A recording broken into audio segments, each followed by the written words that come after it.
নমস্কাৰ শ্ৰদ্ধা ছাৰ বাইদেউসকল ডিএ সম্পৰ্কীয় এটি বহুত বেছি ভাল খবৰ আহিছে ভিডিঅ'টোৰ জৰিয়তে আপোনালোকক সেই কথাটো জনাবৰ কাৰণে চেষ্টা কৰিম ইতিমধ্যে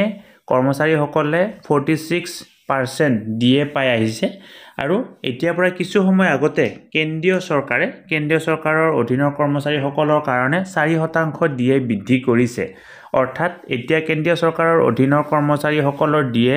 46%ৰ পৰা বাঢ়ি 50% হলগৈ এতিয়া কেন্দ্ৰীয় চৰকাৰৰ কৰ্মচাৰীসকলে এই ডিএ জানুৱাৰী মাহৰ 1 তাৰিখৰ পৰা কাৰ্যকৰী হোৱাকৈ পাব অৰ্থাৎ 2024 চনৰ জানুৱাৰী মাহৰ পৰা কাৰ্যকৰী হোৱাকৈ তেওঁলোকে এই ডিএ পাব আৰু আমাৰ অসম চৰকাৰেও কেন্দ্ৰীয় চৰকাৰে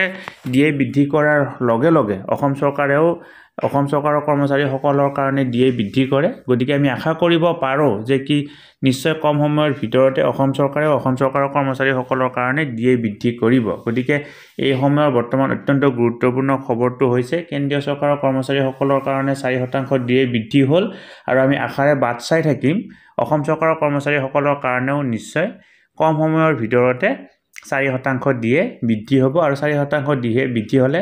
অসম চৰকাৰৰ কৰ্মচাৰীসকলৰ ডিএ বৃদ্ধি হৈ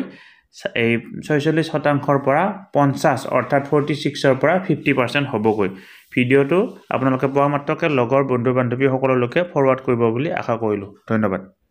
শ্ৰদ্ধা ছাৰ বাইদেউসকল নলিনীকান্ত ডেকা নামৰ ইউটিউব চেনেলটো হৈছে এটি শিক্ষামূলক ইউটিউব চেনেল